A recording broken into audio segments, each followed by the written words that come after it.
L'idée principale de ce campus était d'intégrer une architecture rationnelle suivant un plan national imposé par l'État, donc dans les années 50. C'est Georges Jouven, qui était à l'époque architecte en chef des monuments historiques, architecte d'État donc pour l'université, qui a été en charge de l'élaboration du plan masse et de la construction des bâtiments de sciences. Et UFR droit un peu plus loin, qui était initialement l'UFR de chimie.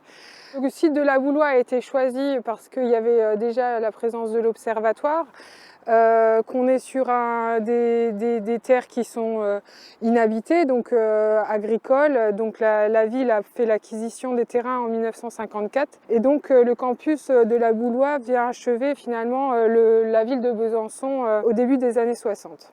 Georges Jouven, il conçoit son plan en fonction de la position de l'observatoire qui est présent sur site depuis la fin du 19e siècle et inscrit monument historique. Mais à l'époque, donc, on avait un parc de l'observatoire qui était destiné à la collection d'espèces exotiques. Et puis, donc, la parcelle de l'observatoire, on va dire, était très, très bien définie.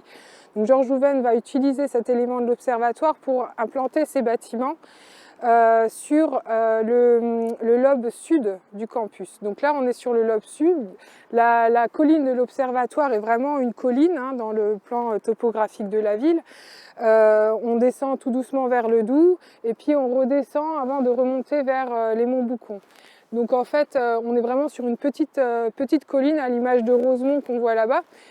Donc en fait, on s'installe d'abord sur le lobe sud pour les équipements universitaires et puis le Crous s'installera sur le lobe nord et ces deux lobes seront séparés par l'avenue de l'Observatoire, donc qui scinde le site en deux mais de manière historique, c'est-à-dire que c'est une avenue, l'avenue de l'Observatoire qui existe déjà. La route de Grès, donc la rue Denis Papin actuelle existe déjà aussi, donc on utilise, et puis la rue de l'Épitaphe de l'autre côté existe également, donc on utilise le réseau viaire préexistant pour délimiter le campus. Donc là on est vraiment dans l'entrée du campus. Georges Jouven installe ce grand escalier qui débouche sur la route de Grès, avec une mise en scène assez frontale avec la plantation du bâtiment métrologie. Donc qui s'installe à nouveau dans toute une topographie par un jeu de grands escaliers monumentaux, parce qu'on est vraiment sur des dimensions assez monumentales en termes d'implantation topographique. Donc c'est une vraie composition par rapport à la topographie du site. Au nord et au sud aussi, on est dans une architecture rationnelle qui suit les principes moderniste, hein. Donc on est plein sud et plein nord de l'autre côté, et la composition du plan est vraiment orthonormée, donc les bâtiments sont dans une implantation perpendiculaire entre eux, quoi. Donc oui, métrologie et propédeutique sont des bâtiments de science, hein, parce qu'en fait on fait ces extensions de campus universitaires à travers toute la France, parce qu'en fait, il y a une progression de la démographie estudiantine dans ces départements-là dans les années 50. À la suite de la Seconde Guerre mondiale, il y a une vraie demande des étudiants pour les enseignements de sciences. Donc on maintient les sciences humaines et la médecine au centre-ville, et on fait progresser au fur et à mesure les effectifs en sciences et donc le développement des bâtiments liés à ces enseignements. Ça commence à la place Leclerc, avec le bâtiment qui est pour l'heure abandonné, on va dire, enfin on ne sait pas ce qu'on en fait, sur la place Leclerc qui est fait par René Tournier dans les années 57, je crois. Et puis après, il y a le plan national qui vraiment implante le campus à l'extérieur des villes, donc ici à la Boulois à Besançon, Montmusard à Dijon, il y en a un peu partout, il y a Saint-Martin-d'Air à Grenoble, enfin pour les plus connus, il y a Bordeaux-Talence, enfin voilà, il y en a 20 en France ou même un peu plus. Donc on va peut-être aller vers métrologie vu qu'on a la clé et qu'il pleut. Hein. Donc je vous invite à me suivre, donc on va suivre la rampe, la rampe douce, on va dire.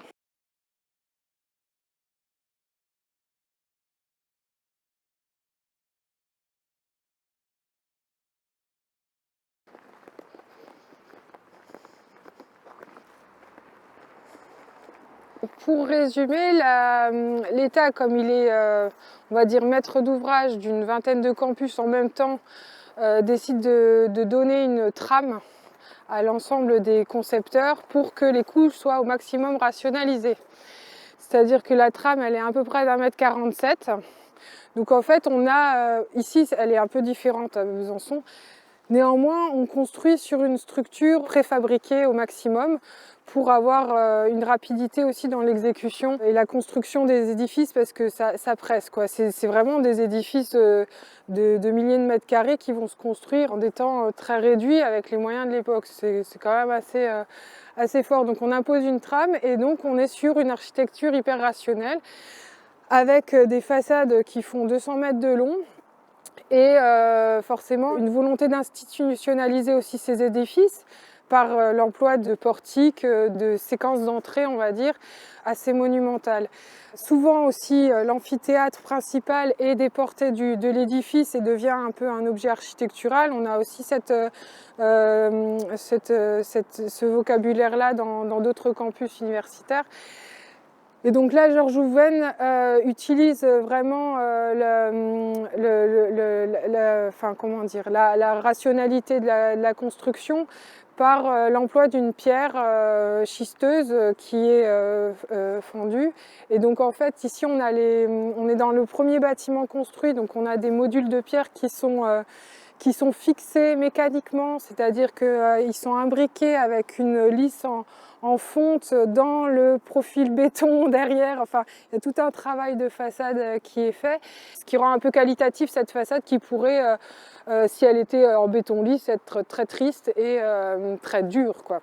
Donc là, on a un peu de vibration, on a quelque chose qui se passe quand même par l'emploi de cette pierre. Cette recherche aussi de matériaux nobles pour un peu institutionnaliser l'édifice. On était sur des fenêtres en bois à pivot qui se déportaient vers l'extérieur. On avait tout un système de store intégré. Bien sûr, on a changé tout ça pour du PVC. Et donc, on a un peu perdu du relief et du travail de détail de façade. Donc, on remarque donc là le travail des bétons. On voit en fait qu'il y a cette bordure béton qui vient retenir la pierre, on va dire.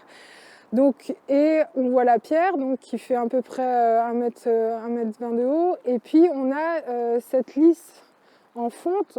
C'est une lisse en fonte donc, qui est continue sur toute la linéarité de la façade et qui est imbriquée dans le béton. Et après, donc, on est venu faire composer les façades comme ça. Donc poteau, poutre, béton, lisse, béton. Et puis après, on est venu mettre la pierre contre et puis un remplissage en parpaing derrière la pierre, quoi. Pour finir sur la façade, donc il y avait aussi les brise-soleil à pivot. Ça, c'est un peu la marque de fabrique de Georges Jouven. Pour ce qui est des intérieurs, ici à Besançon, il y a eu beaucoup de changements. La mise en place de matériaux, on a peu de traces de comment étaient traités les intérieurs avant. Donc on estime qu'il y a l'utilisation de la pierre au sol. Dans les circulations, on est sur du carrelage 10-10. On a encore quelques traces de matériaux nobles. On suppose que les plafonds ont été traités différemment à l'époque, mais sûrement avec des éléments également standards, parce que sur d'autres campus, on retrouve des éléments standards des années 50. Il y a moins de travail sur les intérieurs chez Jouven que sur les extérieurs. C'est pareil sur les amphithéâtres, ils ont été pas mal modifiés. Le hall propédeutique, là, il est fermé, on ne pourra pas y accéder. Mais en tout cas, là-bas, les amphithéâtres sont un peu plus conservés. Il y a encore les bancs en bois, etc. Donc on comprend quand même qu'il y a un travail de composition, d'utilisation des matériaux et puis même de l'acoustique. Avec l'utilisation des panneaux sur les amphithéâtres de propédeutique. Ici, l'amphithéâtre qui est au-dessus, il a beaucoup changé. Tout le mobilier n'a pas été conservé. La seule chose conservée, c'est vraiment les brise-soleil avec les verres aboutés. Donc les verres n'ont pas de menuiserie. Voilà l'amphi, en fait, ils ont conservé peut-être un peu les sols, je sais pas. Enfin, ça reste des choses qui ont été largement modifié. Donc, enfin, on va juste monter sur la passerelle pour que je vous montre les petits détails. Donc là, on se rend bien compte de la dimension des ailettes, hein, enfin, des ailes c'est des ailes d'avion en fait. Ce genre de détails avec les vitrages à voûter comme ça, on n'a plus le droit de les réaliser, hein, vous imaginez bien. On est sur des choses qui sont très déperditives et puis d'un point de vue sécurité, c'est juste plus possible de faire ça. C'est assez récurrent dans ce type d'architecture pour créer la transparence à l'époque. Et donc, ces ailes de brise-soleil étaient actionnées par un mécanisme qui était dans un boîtier. Donc, en fait, voilà, ça pivote tout simplement. Voilà, donc ça, c'était intéressant de venir ici quand même pour voir les petits détails architecturaux qui ne seront bientôt plus là. On va peut-être aller sur la passerelle juste, tant qu'on est là, pour voir comment est composé l'intérieur de l'îlot. Cette passerelle elle est intéressante parce que Métrologie, pour le coup, c'est un bâtiment, donc c'est un bâtiment d'entrée monumental, 200 mètres de long, et c'est des ailes qui étaient connectées par des passages couverts, des passerelles, etc. Donc il faut bien imaginer que sur l'escalier central, qui est quasiment dans l'axe de l'escalier extérieur, il y avait avant un passage couvert, quoi, comme une coursive, et en fait ça composait les circulations de cet ensemble-là, parce qu'on est sur plusieurs édifices avec des laboratoires, des salles de cours, etc. Donc pour recréer une unité à métrologie, on avait avant des circulations couvertes en extérieur qui ont été supprimées dans les années 80, je crois.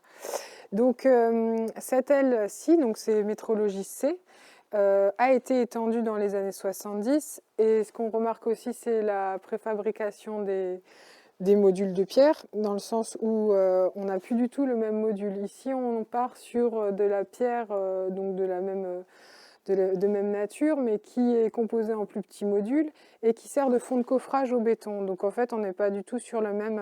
elle est collée au béton, alors que là, elle est agrafée. Ici, elle est collée au béton. Donc on n'est pas du tout sur la même mise en œuvre.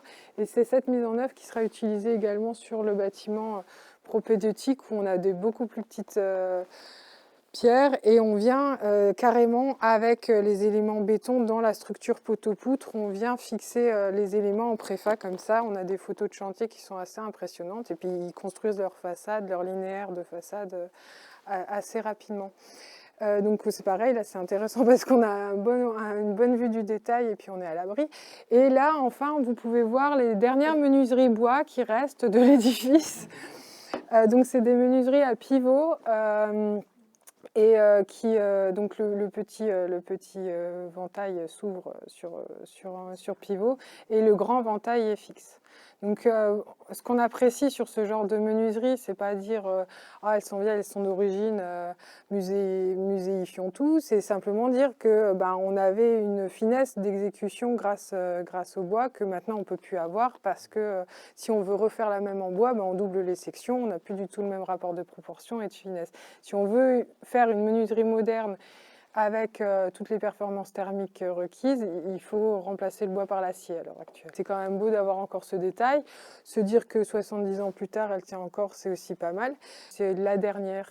Donc ce qui est particulier à l'université, ce qu'on comprendra aussi sur Propédeutique, c'est qu'il y a des laboratoires indépendants qui gèrent leur budget et donc qui ont fait leur propre rénovation thermique. Le bâtiment, donc métrologie D, je crois, ou E, donc c'est la petite, était comme ça avant, et est devenue comme ça. C'est-à-dire qu'ils sont venus faire un bardage, ils ont fait de l'isolation extérieure en remettant des panneaux bakélysés devant, avec des panneaux solaires. Donc on avait avant, là-bas, enfin dans cette aile numéro D,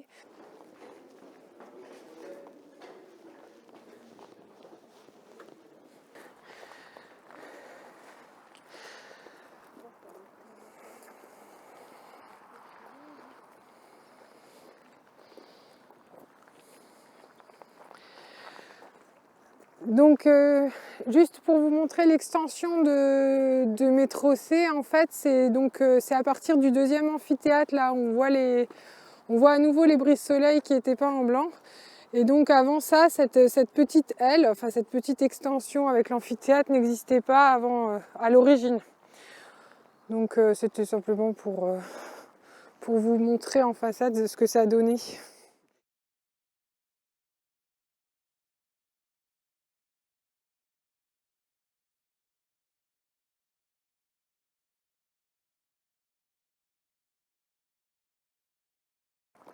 Alors, propédeutique, faut s'imaginer qu'il n'y avait pas d'ascenseur et qu'on n'avait pas l'attique en fait. La cascade qu'on voit dépasser était volante, quoi. C'est-à-dire qu'on avait une grande terrasse abritée et on est venu faire un laboratoire de recherche en attique. Donc ils ont rajouté cet étage, alors j'ai plus la date exacte, mais après la construction. Donc à l'origine, on avait quelque chose d'assez...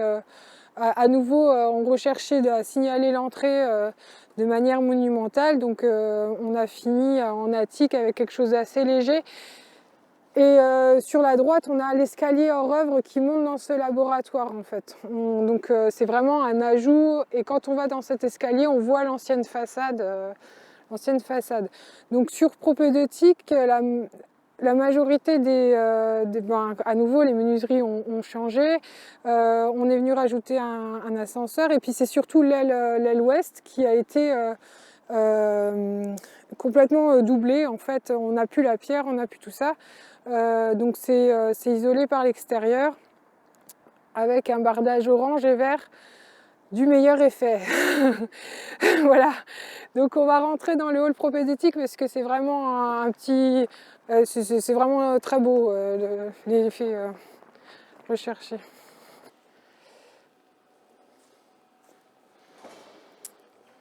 Donc le hall propédeutique, c'est vraiment ce genre d'accident un peu qui révèle un peu quand même la qualité des dessins des architectes qui ont réalisé ces bâtiments, parce qu'on est sur des bâtiments rationnels avec une trame imposée, et on a ce genre d'accident qui est là justement pour révéler des qualités architecturales, quoi. Et donc c'est une charpente en bois, et donc on a de nouveau ce détail de verre abouté sans menuiserie, qui thermiquement n'est plus viable, mais qui fait le job, c'est-à-dire qui amène de la transparence et qui qualifie un espace, quoi. Voilà, en termes de lumière et de volume, quoi. Donc on est sur quelque chose d'assez beau. Et donc il dessert, ce hall, 4 amphithéâtres. On a encore le mobilier, parfois le sol, des fois. Et donc ils sont plutôt bien conservés.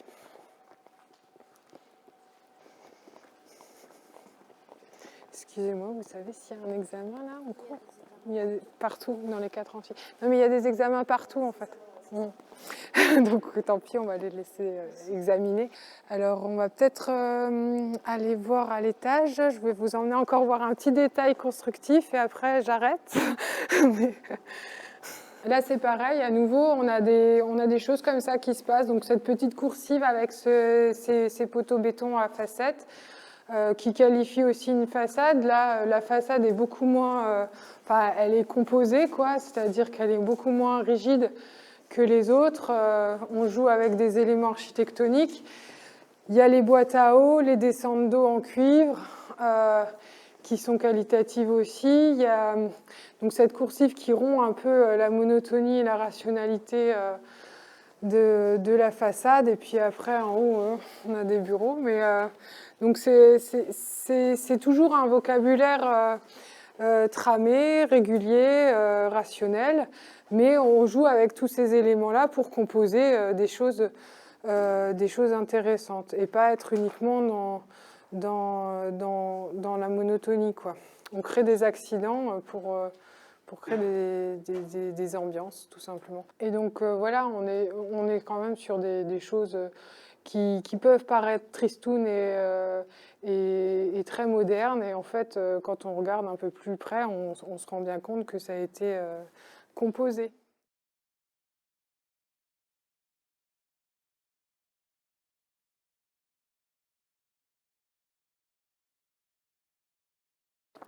Le chantier de la bibliothèque. C'est dommage qu'elle soit en travaux parce que c'était un des bâtiments les plus préservés. Il était en mauvais état au niveau des salles de lecture, dans le sens où les parements muraux, tout ça, ça se délitait, etc. À l'intérieur, c'est le bâtiment sur lequel on avait le plus de documents parce que René Tournier est un architecte byzantin qui a construit la cité Cano, c'était son premier projet, donc en 1932 ou 34. Et donc il a beaucoup construit à Besançon. Il a fait les haras, il a fait la chapelle des Buis, il a fait ça, il a fait la place Leclerc, le bâtiment de l'université. Il a construit l'IUT Chimie rue Méjean, l'extension de l'IUT Chimie à Méjean. Et donc il finit avec la bibliothèque. Donc dans un style complètement différent de ceux qu'on a appréciés au niveau des haras ou de la place Leclerc. Donc il n'y a plus de pierre meulière, il n'y a plus tout ça. On est dans une écriture moderne. Et donc on a des détails de finition intérieure, des choses comme ça, qui étaient encore présents dans le bâtiment avant la mise en œuvre de sa rénovation thermique. Et donc on a de la pierre qui est collée en simèse basse à l'intérieur. On avait une grande menuiserie qui séparait l'accueil de la salle de lecture avec un encadrement en chêne. Enfin, je pense que ça, bon, c'est parti un peu à la veine, ou je sais pas ce qu'ils en ont fait, mais bon. Du coup, voilà, c'était un bâtiment qui venait couronner, donc comme je le disais dans la composition du plan masse, le campus universitaire, avec tout un travail d'assises sur la ligne de crête. Il aurait dû être à l'origine aussi complété par une aile à l'ouest, mais qui n'a jamais été construite.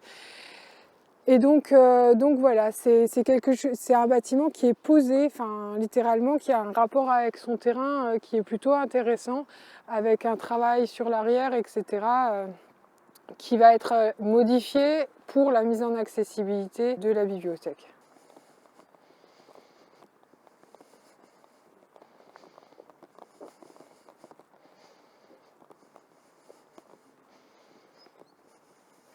La rue de l'Épitaphe, artère historique, route de Grès, artère historique, avenue de l'Observatoire, axe historique. Donc on construit sur les deux côtés. Donc on a les bâtiments d'origine de Georges Jouven et Franck Pelouza, Pierre Pelouza, Paul Pelouza. Et donc la bibliothèque, donc, qui compose un ensemble. Il faut bien se figurer que dans ce maillage de routes et d'autoroutes, on a un maillage piétonnier de circulation douce avec le grand escalier toujours dans l'orthogonale. Et donc après, on a le Crous avec le rue qui 1960, donc ce rue à l'origine crée le cœur du campus, donc avec une position assez centrale, et les résidences universitaires qui viennent en peigne, avec une composition en peigne, sur la périphérie du campus, pour laisser au cœur un parc et les installations sportives qui sont plus récentes et qui datent de 1975 sont toujours avec les résidences universitaires dans tous les plans de composition de campus. Donc on a donc les stades et les gymnases avec les résidences universitaires. Météo France est à la lisière et puis la MDE elle est dans le parc, je crois. Donc en fait on vient construire ici, on recherche une artère pour recentraliser un peu les usages et puis la vie estudiantine en mettant la BU Proudhon bien au centre du dispositif.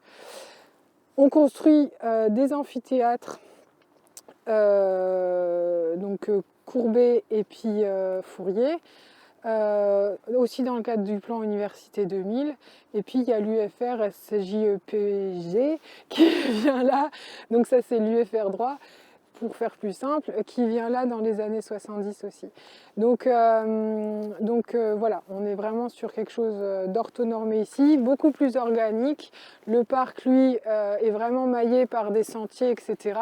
Il est densifié dans les années 2000, mais dès 1970 aussi, par cet élément-là qui vient casser un peu aussi l'ensemble de la composition en peigne. Mais il est largement densifié au point que maintenant, c'est des bâtiments avec des sentiers au milieu, quoi. Enfin, la notion de parc est quand même très subjective du côté du Crous, quoi. Ça s'est vraiment trop densifié, je pense, et puis de manière un peu parfois rapide et anarchique. Mais donc voilà, du coup, le parc de l'Observatoire, Météo France, la MDE, donc le cœur, on va dire, du campus ici, qui dans le nouveau plan, d'après ce que j'ai compris, d'Atelier 35 va connaître aussi un nouveau traitement, un nouveau dynamisme par le retrait d'altitude 35, par le retrait des voitures et des parkings et des stationnements parasites, etc. Donc voilà, c'est un secteur ici qui va encore beaucoup évoluer. Voilà, donc on va pouvoir aller juste à l'UFR droit. Et après, on continuera sur les deux amphithéâtres Université 2000.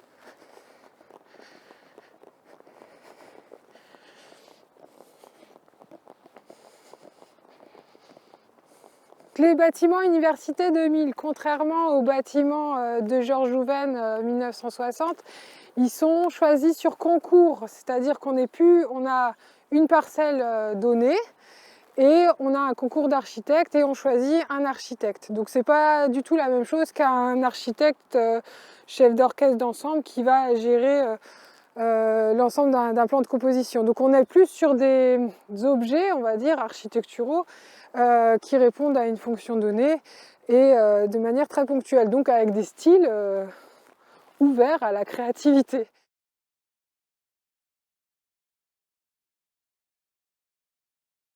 On a la bibliothèque donc, de Baudouin qui utilise la pierre, le verre, etc. C'est une bibliothèque qui est très belle parce qu'il y a tout un travail sur le rez-de-chaussée avec les tables de lecture qui donnent sur le parc de l'Observatoire, donc c'est super agréable.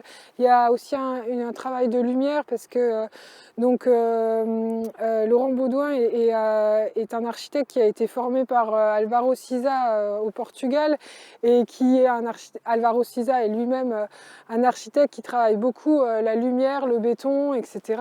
Et donc Laurent Baudouin reprend un peu toujours ces thématiques-là fétiches dans ses bâtiments et la bibliothèque Proudhon en est un bel exemple. Donc on est sur un édifice où l'architecte est encore en exercice et encore vivant, etc. Donc on a constaté au niveau des usagers qu'il y avait forcément des problèmes de thermique parce que c'est des édifices très énergivores et qui sont difficiles à chauffer. Donc en termes de rénovation et d'intervention, l'université, enfin l'ensemble des maîtrises d'ouvrage sont dans l'obligation de demander l'autorisation à l'architecte encore en exercice. Donc ça s'appelle le droit d'auteur. Donc rien n'est fait sans l'accord de Monsieur Baudouin. C'est comme ça que ça se passe. Et donc, c'est pour ça que c'est important de les consulter parce que, il y a une question de recherche, de conception. Au moment du concours, l'architecte a vendu un dessin qui se doit d'être respecté et que des interventions, comme on a pu le voir par ailleurs, peuvent dénaturer. Donc, pour la pérennité de l'œuvre architecturale, parce qu'il s'agit bien d'une œuvre architecturale, on est dans l'obligation de respecter le droit d'auteur. Et donc voilà. Donc on retrouve donc, comme je le disais à l'extérieur, un vocabulaire très moderniste aussi sur la qualification de la lumière, etc. Le vocabulaire des canons à lumière, Le Corbusier l'a utilisé à la Tourette. Enfin, il y a des rappels comme ça ponctuels le plan libre, la rampe, la promenade architecturale. Voilà, c'est des choses qui sont chères aux architectes dans les années 90.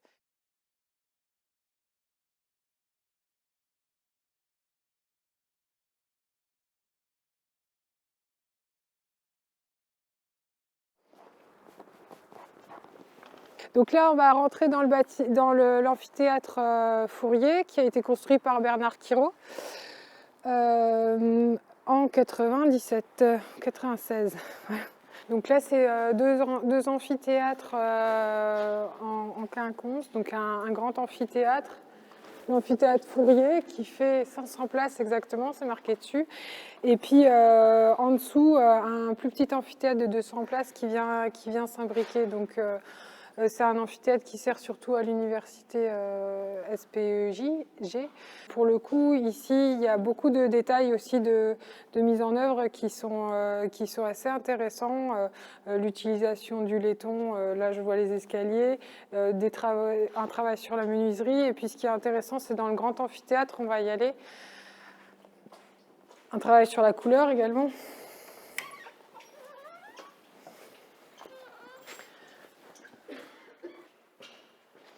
Donc ici, ce qui est appréciable, c'est l'acoustique, parce qu'on est sur un amphithéâtre quand même de 500 places, et puis on a quand même un confort. Enfin, moi là, je pousse même pas ma voix, hein, donc c'est quand même plutôt. Il y a du volume. Et ce qui est plutôt agréable, c'est aussi la lumière, le travail sur la lumière intérieure avec ces failles, quoi. De l'extérieur, du coup, ça crée une volumétrie assez découpée. Mais en tout cas, à l'intérieur, on a quelque chose de très bien maîtrisé, je trouve. Et en acoustique, donc on a ce travail avec les panneaux fibralites là, qui permettent une bonne absorption dans les fentes, dans les failles, et de casser les effets de réverbération, quoi. On est quand même sur des édifices très bien conservés et puis des architectures totales, comme on dit. On l'a vu avec la bibliothèque aussi et le dessin du mobilier, etc. Voilà.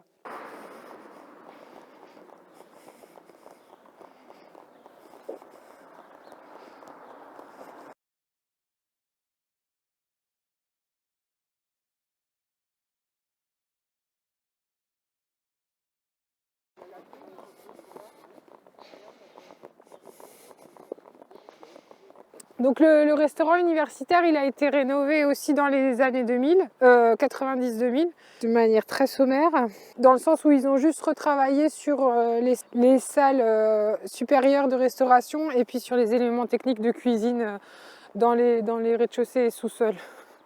Ce qui est venu densifier le parc du Crous, c'est aussi ce qui se passe derrière moi, la grande halle. La grande halle, c'est pareil, c'est une construction du plan Université 2000. Et donc on est vraiment sur un édifice super important où les étudiants de l'UFR STAPS en fait pratiquent l'athlétisme indoor. Donc on va redescendre par là et puis on va aller voir le premier gymnase construit par Georges Jouven et puis on remontera.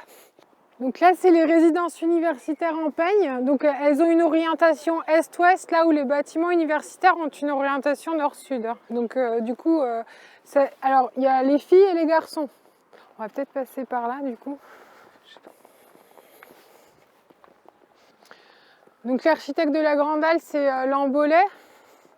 C'est une agence byzantine assez connue, hein, qui a participé aussi à la City.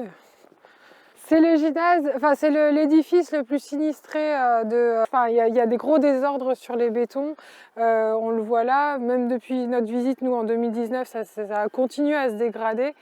Les fers sont de plus en plus apparents, enfin bref, c'est assez, je pense, ça va devenir problématique sous peu. C'est assez dommage dans le sens où c'est une halle sportive qui participe à l'ensemble à l'ensemble du campus, et puis qu'il y a quand même des petits détails architecturaux qui sont plutôt beaux à voir.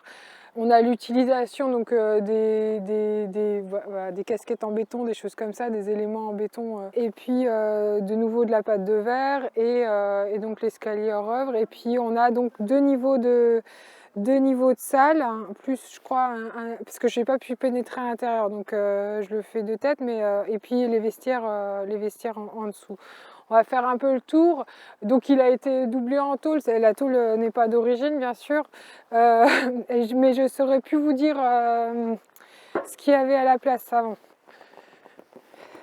Donc Georges Jouven, pour finir avec lui, sur le campus, il travaillait avec Paul Pelouza, qui était plus jeune que lui, et qui a continué à construire des éléments ici et là sur le campus après 70. Donc dans les années 80, les constructions qui sont faites sur le campus sont réalisées par Paul Pelouza. Donc on a l'extension qui est sur la façade principale, et puis 2-3 bâtiments du Crous, et le futur data center côté métrologie, la Fabrica Science, c'est Paul Pelouza qui est à l'origine de ce projet-là.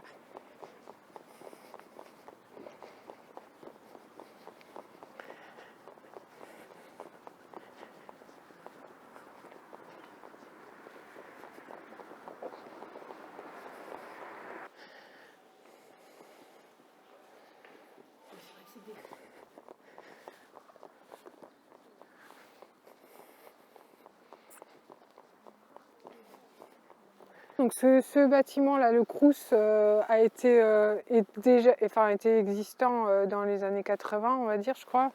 J'ai plus la carte de datation en tête, mais et il a été rénové, hein. Donc en fait, ça c'est de la rénovation, c'est même pas de la construction neuve, quoi. Et donc là, sur la gauche, on a l'observatoire avec le parc et ses grands sujets. Donc la méridienne qu'on voit ici. Donc il y a la lunette méridienne, l'astrographe, la bibliothèque, puis au sud la maison du directeur, la conciergerie, le cadran analématique. Voilà.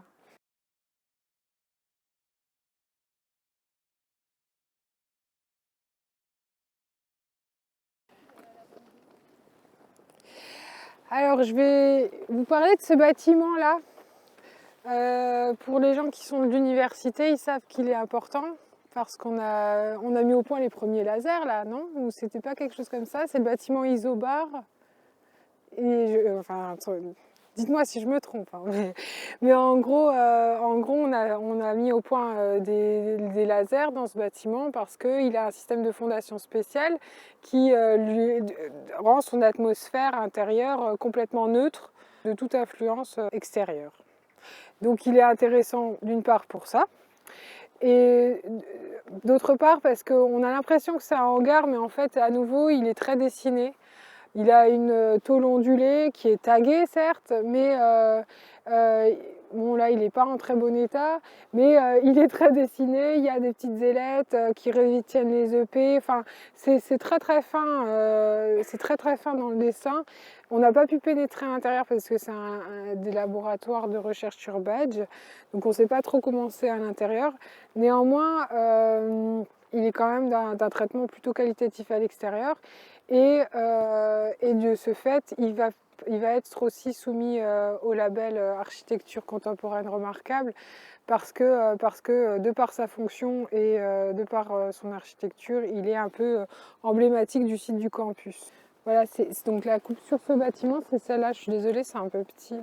Donc on est sur un système de fondation assez particulier, et ils ont mis au point les premiers lasers dans cet édifice. Donc voilà, c'est tout un peu qui le rend assez unique, qui mérite quand même qu'on s'y arrête. Et il est très précieux pour les gens qui travaillent ici, enfin les universitaires, les chercheurs, d'après ce que j'ai compris. Donc en plus, il ancre un peu l'histoire du campus moderne. Voilà, donc on est sur une tôle particulière, c'est pas un simple bac acier, c'est un peu comme un zinc en fait, qui est plié. Et puis il y a aussi une uniformisation de la façade avec ses ouvertures, et puis les descentes EP qui sont calées sur un rythme. Et c'est limite japonisant, hein, quand on vient sur l'entrée comme ça, on a vraiment l'impression qu'il y a une influence un peu de Tadao Ando dans le traitement alors que bon, c'est antérieur. Mais... Enfin, on n'est pas sur le même continent, quoi, en tout cas. Donc, c'est pour ça qu'il est assez particulier. J'aimerais bien aller à l'intérieur un jour, mais voilà, on n'a pas encore eu l'occasion d'y aller. Donc là, on arrive un peu au terme de la visite. Voilà, j'ai à peu près fini.